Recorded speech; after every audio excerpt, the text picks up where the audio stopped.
Lo importante es que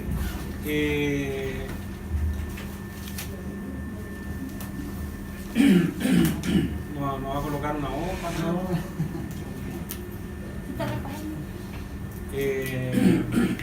Lo importante es no perder de perspectiva qué es lo que involucra o qué significa la filogenia animal. Significa que es un ordenamiento, una clasificación respecto de los distintos grupos animales.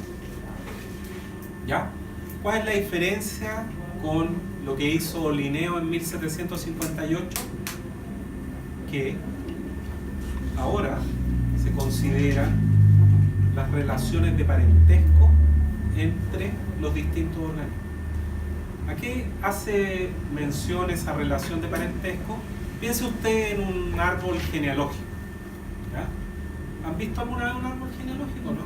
¿Sí? Todo el mundo sabe qué significa más o menos, ¿cierto? Que mis abuelos se casaron tal nombre, tenía el caballero, la señora, tuvieron tantos hijos, los legales sí, no hay enredo.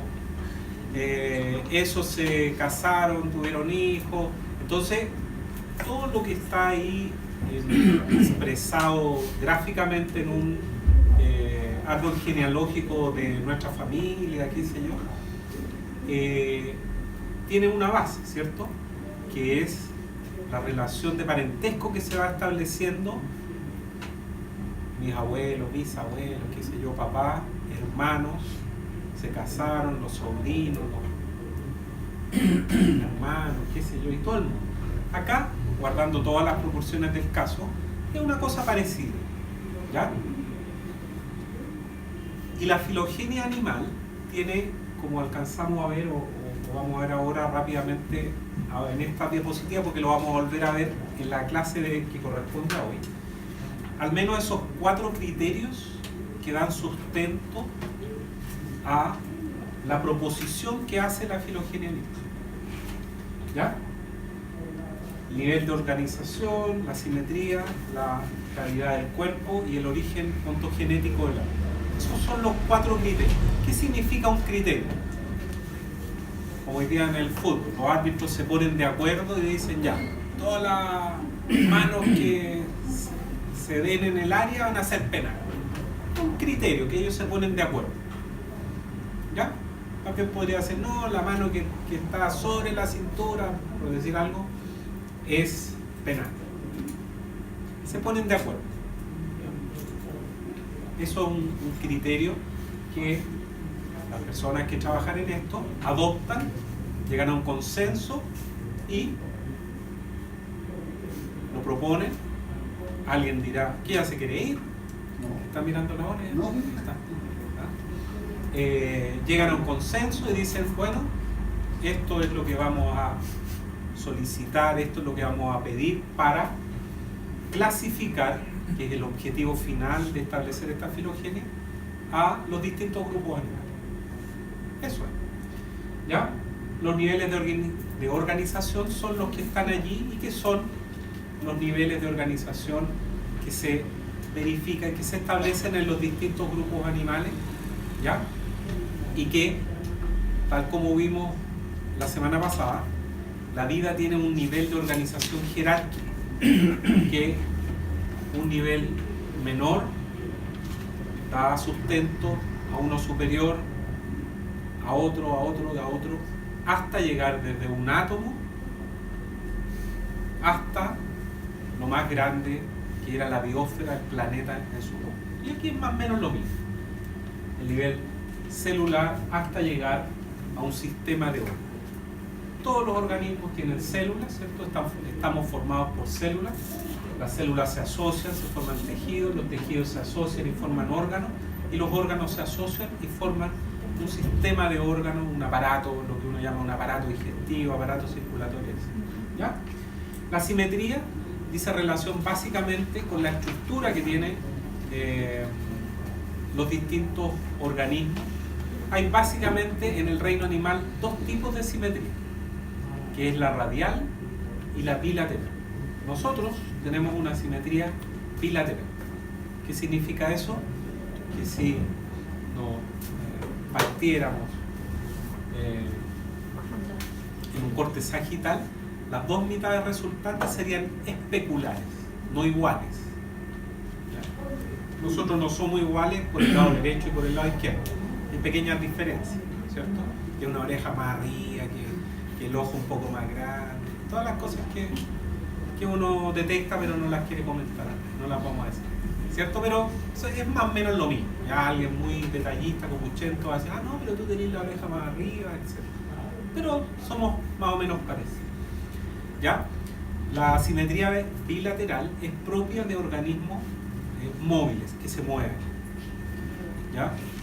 E inmediatamente estas mitades especulares también describen una zona anterior y una zona posterior.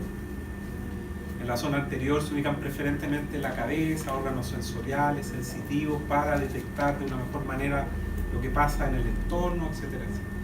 Mientras que la simetría radial es una simetría más bien característica de organismos fijos, que viven fijos a un sustrato, ¿ya? Y ¿qué significa que viven fijos? Que son sésiles, no se mueven. Y por consiguiente, de un organismo que está fijo, que no sale a buscar su propio alimento, requiere optimizar la captura u obtención del alimento por todos lados. Si alguien tiene simetría bilateral, solo va a estar orientado hacia acá. Pero todo lo que llegue de comida por este lado no lo voy a ver, o no me va a interesar, o no lo voy a ser capaz de percibir. Mientras que un organismo que tiene simetría bilateral tiene la capacidad de detectar de allá, de allá, de allá y de allá. ¿Ya? Después hay otro criterio que es la cavidad general del cuerpo. Este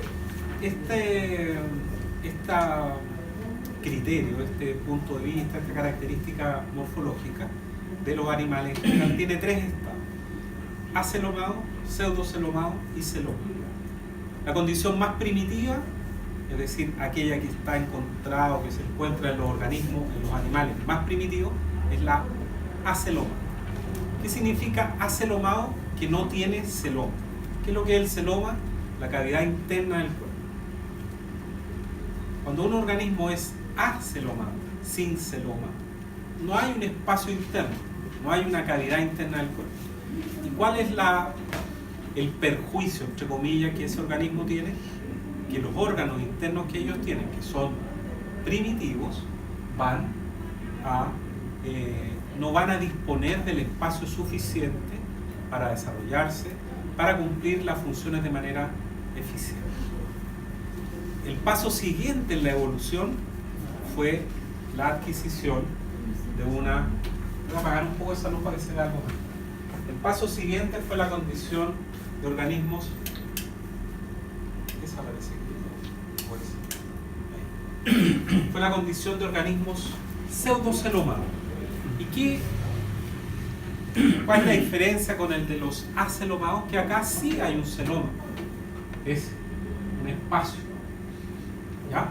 Es decir, los órganos internos van a tener un espacio mayor para adquirir una mayor complejidad, pero algo falta todavía. Y el paso siguiente en la evolución es la de organismos celomados, como los organismos, condición que está presente en los organismos más evolucionados, como por ejemplo nosotros. ¿Ya? Pero mucho antes de nosotros hay organismos que son celomados, mucho antes, desde más o menos los moluscos hacia adelante. ¿Ya? ¿Cuál es la diferencia entre un organismo celomado y un organismo pseudocelomado? Básicamente, la diferencia es que en los organismos pseudocelomados, los órganos internos carecen de un revestimiento interno, que es un delgado epitelio, un tejido mesodermal, ¿ya? Que recubre los órganos internos. Este delgado epitelio que recubre aquí el tubo digestivo, que es esto amarillento, no está aquí. ¿Se fijan? Esta cosita que hay acá recubriendo el intestino, acá no está. Esa es básicamente la diferencia. Hay otras diferencias también, pero básicamente eso. El celoma, esta cavidad interna del cuerpo, se puede formar de dos maneras. Se forma de células mesodérmicas que están presentes en la gástrula. Ustedes tienen embriología y esas cuestiones, ¿cierto? ¿Sí? Ya tuvieron, son expertos. Se peinan. No me cabe ninguna duda. Bueno, en la gástrula, en esa etapa temprana del desarrollo, ¿ya? Hay células mesodérmicas que están representadas en este esquema más o menos de este color rosado. ¿Qué es rosado? Los hombres son medio malos para los colores. Pongámosle rosa. No van a decir palo de rosa y esas cosas porque no le vamos a dar nosotros. ¿Ya? Estas células mesodérmicas se ubican en distintas partes. En la condición de formación del celoma esquizocélica, que es la de arriba, esas células mesodérmicas se ubican cerca de este orificio de esta gástrula. Mientras que en la condición de formación del celoma enterocélica, que es esta condición, las células mesodérmicas que están allí se ubican asociadas a lo que va a ser el intestino del embrión. Pero el resultado de esta vía esquizocélica o de esta vía enterocélica es lo mismo. ¿Ya? Bueno, eso no lo vamos a decir, pero lo vamos a decir.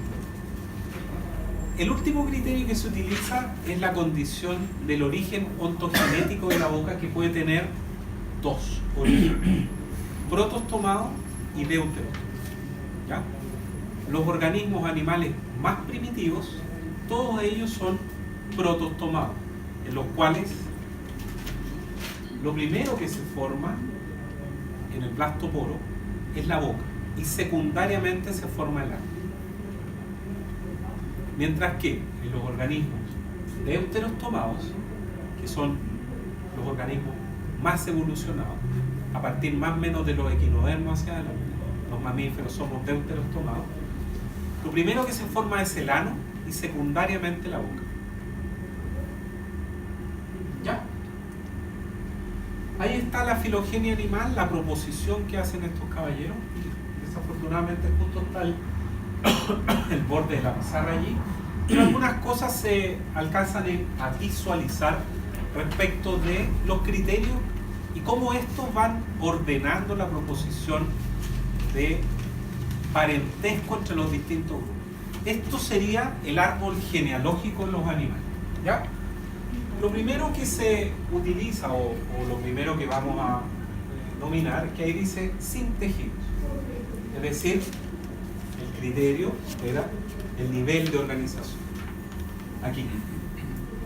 Los únicos animales donde no hay tejidos son las esponjas, que nosotros no las vamos a estudiar porque este curso está centrado básicamente en estudiar aquellos grupos que principalmente tienen un impacto en medicina veterinaria, o derechamente un impacto o tangencialmente un impacto. Grupos en los cuales ustedes jamás probablemente van a ver o que no tienen ninguna relación con su profesión, no los ven. Un ejemplo de ello, las esponjas. Solo las ve uno en la mañana cuando se ducha, pero ahora no. ¿Ya? Las esponjas no tienen tejidos propiamente tal.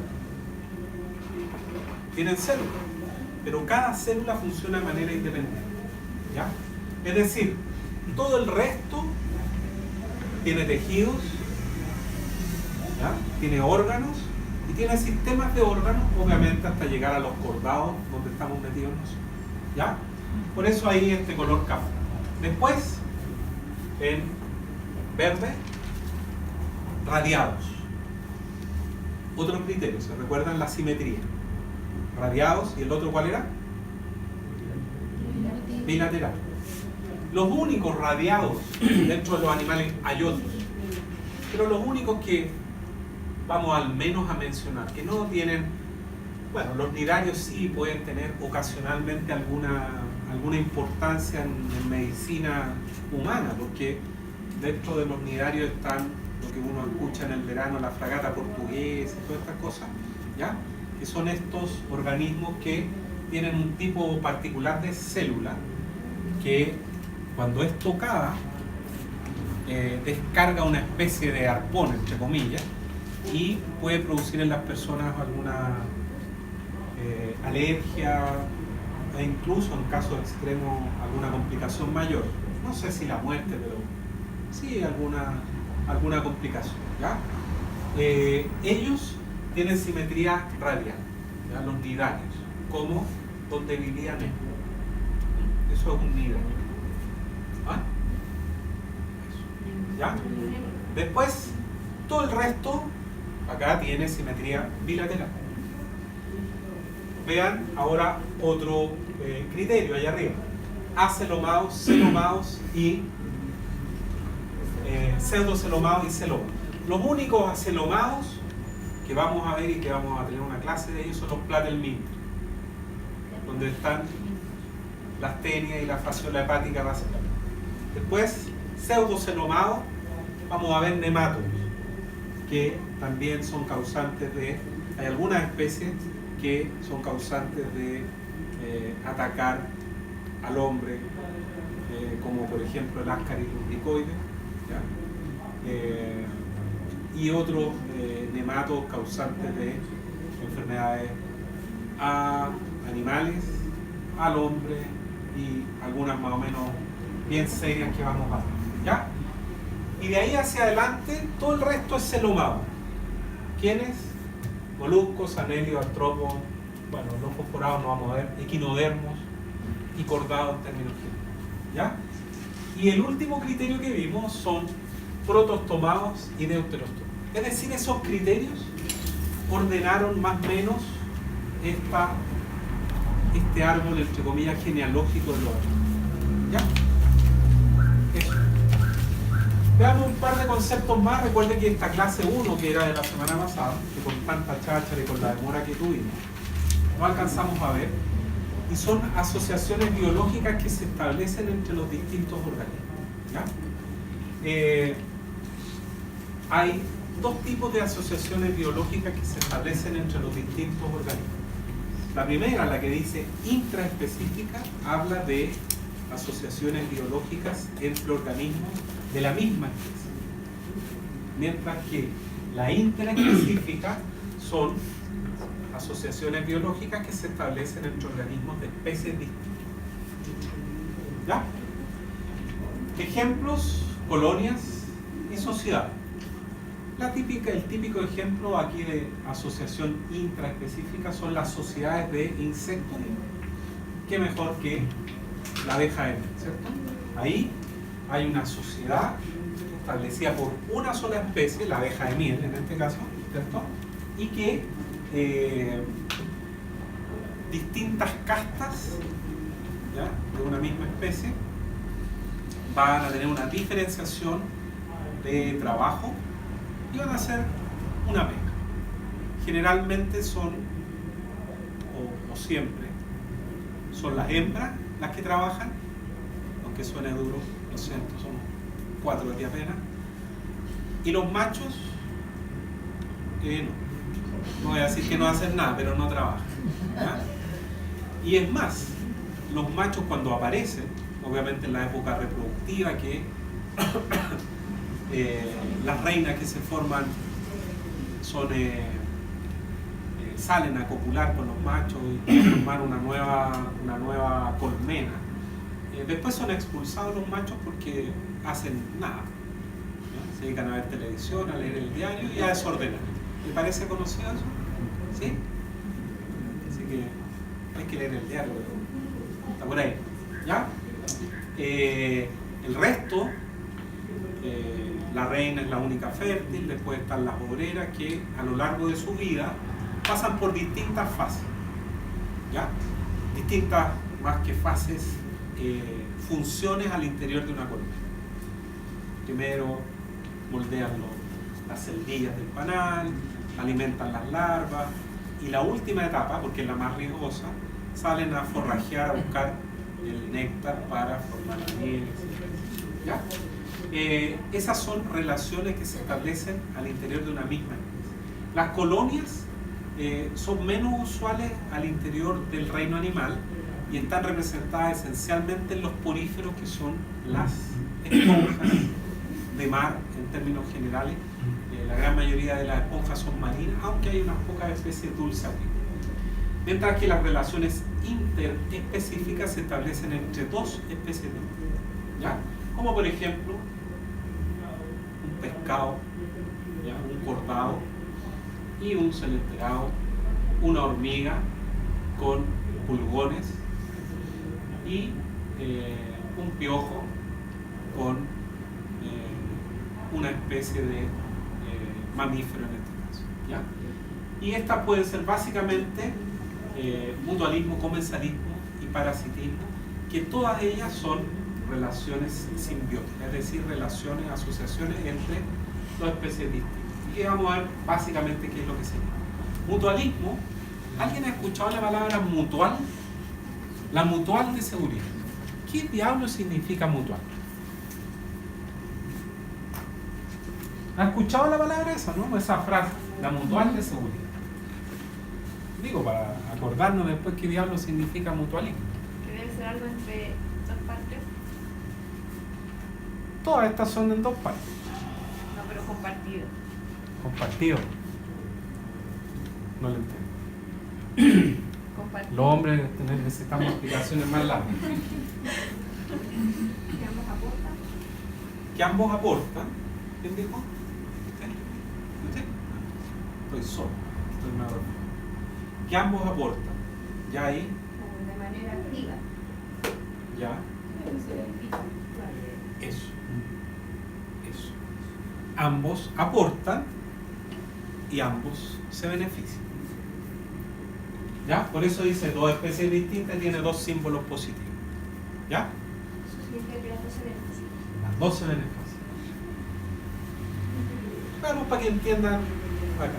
Una hormiga y una larva de una polilla. Algo se cayó, parece.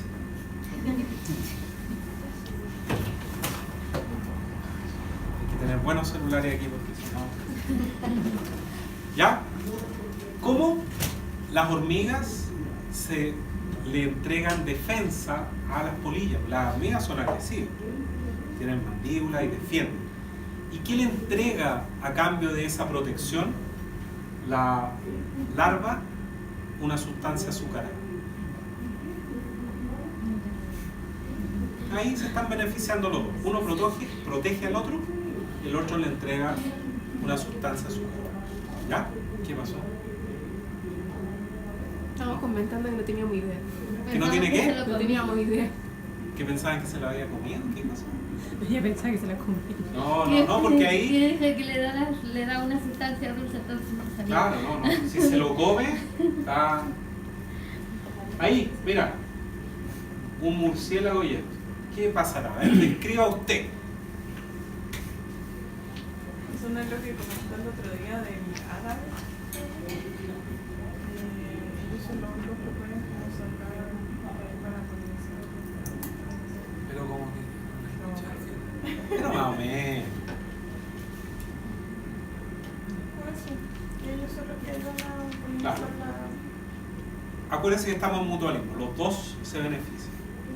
¿Qué ventaja adquiere o tiene el murciélago? Comida, néctar, algo azucarado. ¿Y para qué le sirve eso? A obtener energía. ¿Y qué beneficio obtiene la planta? Que genera polen, ¿cierto? Y el polen es una especie de gameto, ¿cierto? Que el murciélago, con su pilosidad en el cuerpo, en la trompa, en la boca, lo transporta hasta otra planta y así se produce la fecundación, etc. ¿Ya? La última que está escrita acá es, eso es una termita. ¿Ya? Y esto es un protozoo que vive al interior de la termita. Dichos, que le dio frío. Dicho sea de paso, ningún animal, ninguno, es capaz de procesar los vegetales. O sea, ¿Qué opina usted de lo que acabo de decir? ¿Está de acuerdo? ¿O no? Pues si no está de acuerdo, no está de acuerdo. No necesariamente tiene que estar de acuerdo con lo que diga yo. Hoy día sí, pues. Diga algo nomás. ¿Ah? Tiene que haber especie de pan César. ¿Ya? ¿Cómo se llama usted? Claudio. Claudio. ¿Está de acuerdo usted? Los rumiantes, ¿Ya? ellos pueden usar lo vegetal. ¿Seguro? No lo hice la otra vez que no sé. Bueno, ¿Seguro con lo que dice Claudio y Juan Carlos. Juan Carlos? Yo igual creo que sí, porque por algo también lo utilizan como fuente de energía de alimentación. ¿Ya?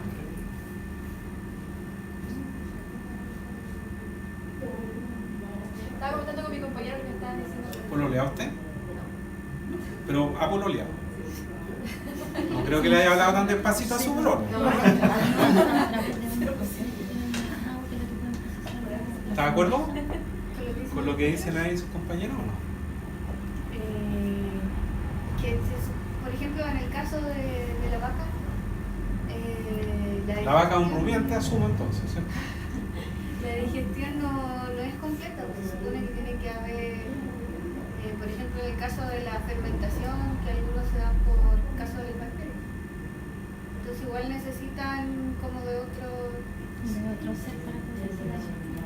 Entonces, la pregunta es, ¿está de acuerdo o en desacuerdo? Ya, tenemos.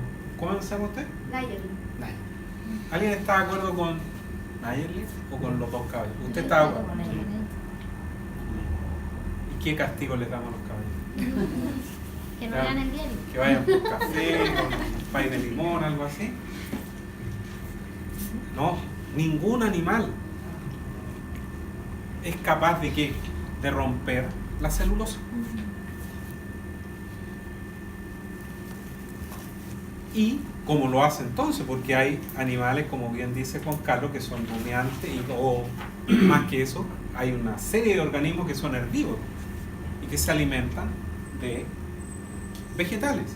Sin ir más lejos, las termitas comen única y exclusivamente madera, que es un vegetal y que tiene celulosa.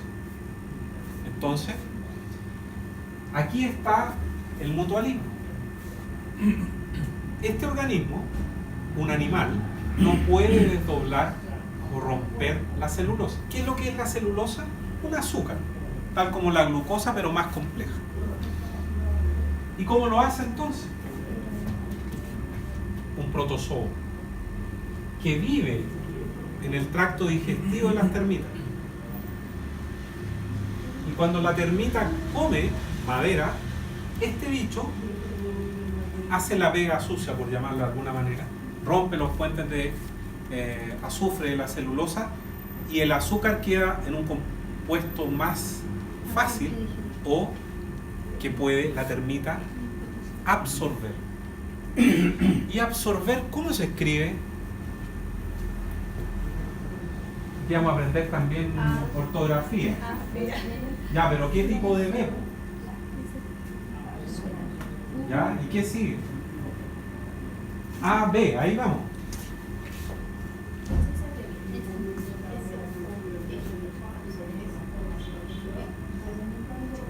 V es esa, que yo soy viejo, entonces para mí era B corto. ¿Ya? Ahora se llama V. E. ¿Está de acuerdo? ¿Cómo se llama usted? Con lo que dice la María José. ¿Quién está en desacuerdo? Porque los alumnos siempre están de acuerdo entre ellos. ¿Quién está en desacuerdo? ¿Nadie? No, no se escribe así, absorber. Las dos con B larga. ¿Ya? No con V al final. Por si acaso, para que no vayan a escribir absorber con B. Ya, ahí logra absorber. ¿Nadie me creyó o qué? ¿Ah? Las dos absorber, las dos B que tiene es con B larga.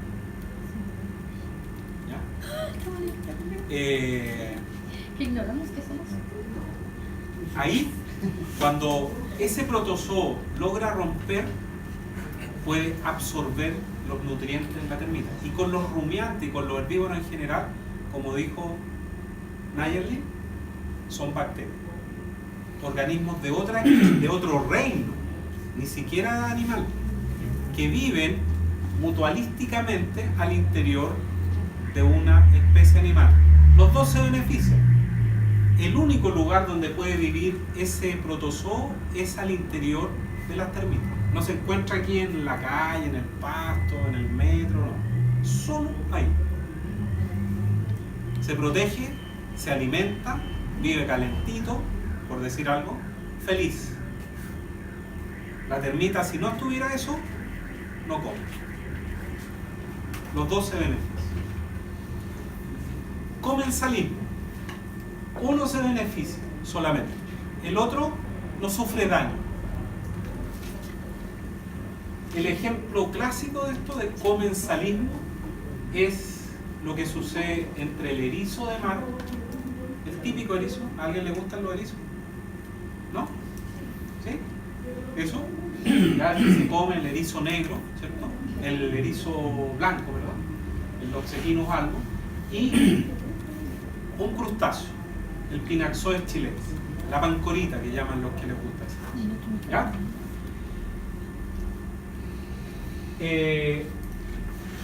A este le da lo mismo, entre comillas, pero este se beneficia. ¿Por qué? Porque vive al interior de este bicho. ¿Cómo? Esto es un artrópodo. Los artrópodos tienen para llegar al estado adulto pasan por un proceso que se denomina metamorfosis, que después lo vamos a ver. Y tiene una pequeña larva. Esa pequeña larva en el mar nada y se mete por el ano del erizo. Y ahí completa parte de su metamorfosis. Y crece y se desarrolla. Y se transforma esto en un adulto. ¿Alguien ha visto la pancorita alguna vez o no? ¿Quién ha visto? ¿Usted? Sí. Sí, es conocida. Hace falta más barrio. No tanto supermercado ahí que están todas las cuestiones listas. Los cabros chicos ahora no creen que los pollos no tienen ni pluma. ¿Ya? Y después ese bicho obviamente no puede salir, queda atrapado allí y vive allí. ¿Y cómo se beneficia? Se alimenta de lo que come el erizo, que son fitóforos, se alimentan de algo. Todas las extremidades están atrofiadas porque el bicho vive allí en un espacio reducido. El exoesqueleto es bastante débil y la gente se lo come. Usted dijo que le gustaban los erizos y se ha comido eso. ¿Y qué sabor tiene? Bueno, está bien. En gusto no hay nada escrito, como decía mi abuelita. ¿Ya? Dicho sea de paso, lo único que se come de los erizos son las gónadas, ¿cierto? Porque todo lo demás es un dermatoesqueleto, algo duro. ¿Ya? Uno se beneficia, el otro no sabemos, porque ningún erizo se aqueja, pero no le causa un perjuicio. Los parásitos. Aquí sí que la cosa se complica un poco más y usted va a tener un curso después de parasitología y va a sufrir con todas estas cosas. ¿Ya está sufriendo ya o no? Prontamente. Excelente. Después va a ver en detalle todo esto, pero aquí hay más o menos un resumen de lo que le va a tocar. Parásitos hay básicamente dos tipos: endo y ectoparásito. El prefijo endo significa dentro y ecto fuera. ¿Quién es un endoparásito? Por ejemplo, la abeja, la lombriz solitaria que llaman. ¿Quién es un ectoparásito? Una garrapata. ¿Cuál es la condición del parásito? ¿Qué es un parásito? Esta definición es entretenida. De otro organismo. O sea, los hijos son parásitos de los padres. ¿Por qué viven a extraer? ¿Sí? ¿Cómo era su nombre? ¿Javiera? ¿Estamos de acuerdo con la definición que dice Javiera o no? ¿No? Sí, pero... Sí, pero no. Sí, pero no completo. ¿Qué le agregaría a usted? Hace daño. causa un perjuicio, porque uno asume que los hijos no causan el perjuicio, aunque los que tenemos hijos sabemos que sí, pero uno es como feo decir que los hijos, cuando los tengas, se va a arrepentir y se va a acordar de lo que dijiste. O sea, esos gallos se lo opera más uno, hasta gallos viejos ya jorobando la vida, que le cuiden a los hijos, a los nietos, que es un calvario desde que nacen hasta que uno desaparece de la faz de la broma. Hay algo de cierto, pero igual uno los quiere, ¿ya? Y eso en realidad mitiga todo el dolor que pasa. Ahí está la diferencia, ¿cierto? Organismo que vive a expensas de otro, pero le causa un daño. Eso es un parásito, una asociación entre dos especies en la cual una sola se beneficia, pero la otra perjudica, el parásito, ¿ya? Los parásitos en general tienen ciclos biológicos bastante entretenidos y bastante complejos desde el punto de vista biológico. Hay algunos que son directos y otros que son indirectos. ¿Qué significa eso? Ciclos biológicos directos es cuando a usted le dicen, hoy día usted se va directo al trabajo. ¿Qué significa eso? Que no pasa para ninguna. O directo a su casa. Que usted no va a poder pasar a juntarse con los amigos, a tomar una cerveza, a conversar, a fumarse un cigarro, a conversar, etcétera, etcétera. Directo. ¿Qué significa esto? Que el parásito coloca un huevo y de ese huevo nace un parásito, o al menos tiene un único hospedero casi imperceptible. Mientras que en los ciclos indirectos, el parásito coloca huevos y obligatoriamente parte del ciclo biológico del parásito se cumple en otro organismo, en uno o en dos incluso, ¿ya? Los hospederos pueden ser intermedios o bien definitivos. Un hospedero intermedio es aquel que aloja al estado juvenil del parásito, mientras que un hospedero definitivo es aquel organismo que aloja al estado adulto del parásito. Por ejemplo, el Latenia solo, la lombriz solitaria que llamaban la abuelita.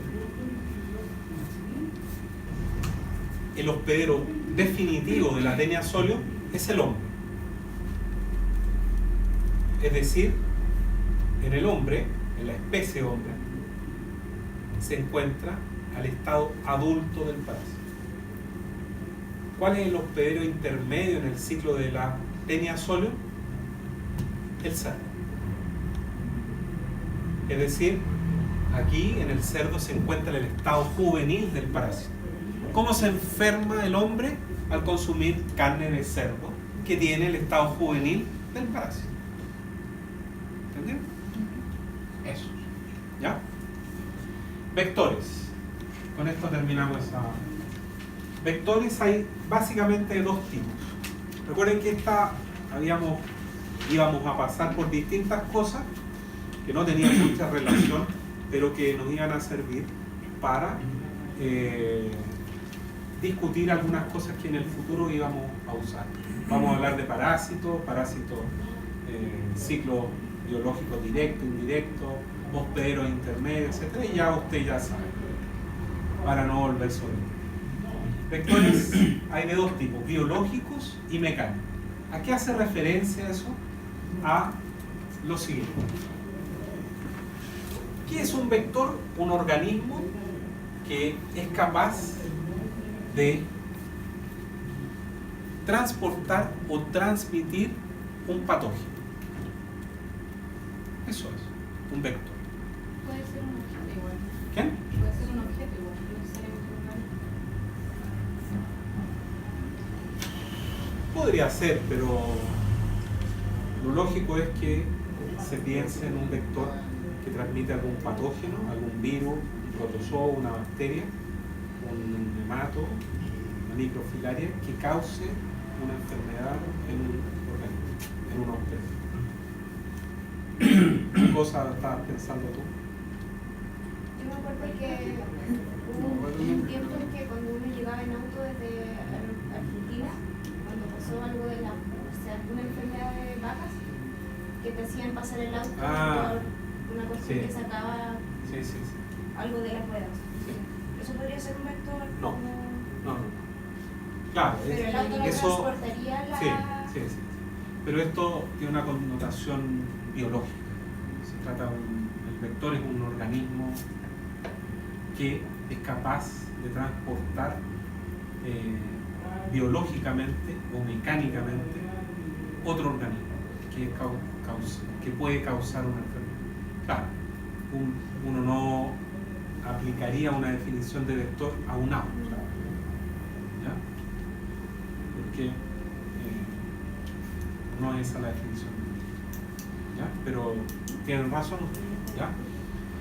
Un vector biológico es un organismo, como por ejemplo este bicharraco, que puede transmitir un patógeno causante de una enfermedad. El patógeno que este organismo transmite puede o debe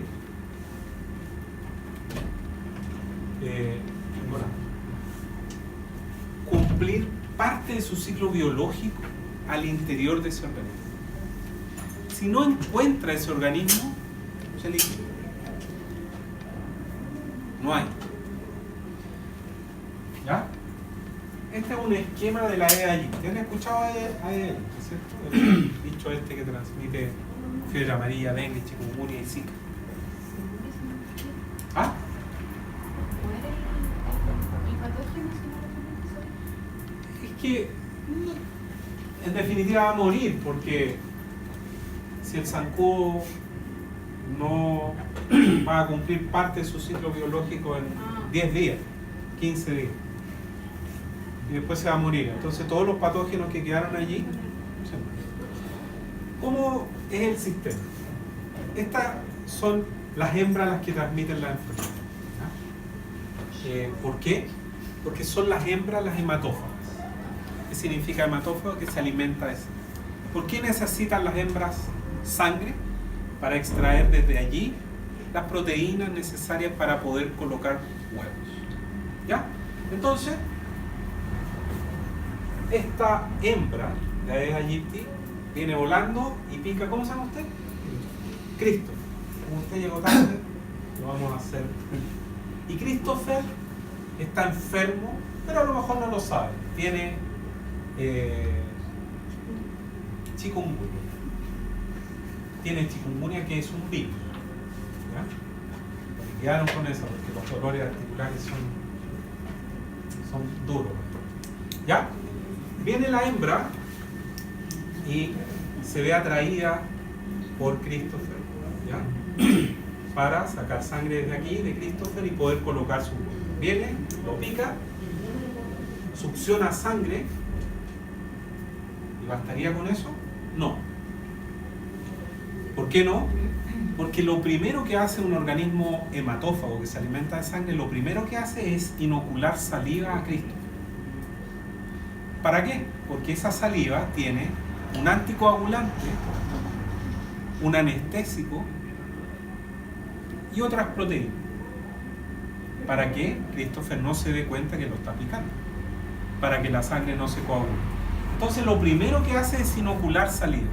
Y el virus causante del chikungunya, lo que le desearon sus compañeras a Christopher, evolucionó. Y ¿dónde vive?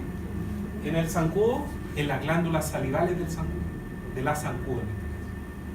Entonces viene, inocula saliva, justamente con esa saliva sale el virus del chikungunya. Y después chupa sangre. La hembra sale a hacer su vida, Christopher comienza a desarrollar la enfermedad sin ningún problema, y Christopher se quedó allí, enfermo ahora de chikungunya. Viene otra hembra, lo pica, pero que está sana. Lo primero que hace es inocularle saliva, pero está sana, así que da lo mismo. Pero succiona sangre. Ahora esa sangre que le succionó a Christopher va a ir con virus, ¿cierto? Esa hembra ahora está infectada con el virus de chikungunya. Viene, coloca sus huevos y quiere colocar más huevos. ¿Qué hace? ¿Cuál es su nombre? Sergio está sano. ¿Qué hace Sergio? El zancudo que va a picar a Sergio, lo primero, inocular saliva. Pero ya se infectó porque Christopher estaba enfermo con chikungunya. Lo primero que hace es inocular saliva y ahora enferma a Sergio y succiona sangre. La hembra coloca huevos, viene y quiere picar ahora a Jimena. Saliva, la enferma a Jimena. Viene y pica ahora a Caroline y pica a Caroline y la enferma. Y así aparecen tantos enfermos como zancudas enfermas hay y que van inoculando. ¿Ya? Eso es un vector biológico. El vector, en el caso del virus, es algo más complejo de entender, pero el protozoo pasa por distintas etapas biológicas al interior de un vector biológico. Si no encuentra ese vector, no pasa nada. Yo no me enfermo de chikungunya. Si yo estoy enfermo y estornudo delante tuyo, no te voy a enfermar de chikungunya. ¿Ya? A esos 2 chilenos que murieron en Brasil de fiebre amarilla no se infectaron porque usaron una cuchara de una persona que tenía fiebre amarilla, sino porque los picó Aegypti con el virus de fiebre amarilla. ¿Ya? El patógeno debe cumplir parte de su ciclo biológico al interior. Cuando lo succiona la hembra pasa por el tubo digestivo, va a la musculatura del tórax y finalmente va cambiando de fase, llega a la glándula salivar. Mientras que los vectores mecánicos, como la mosca doméstica, ¿ya?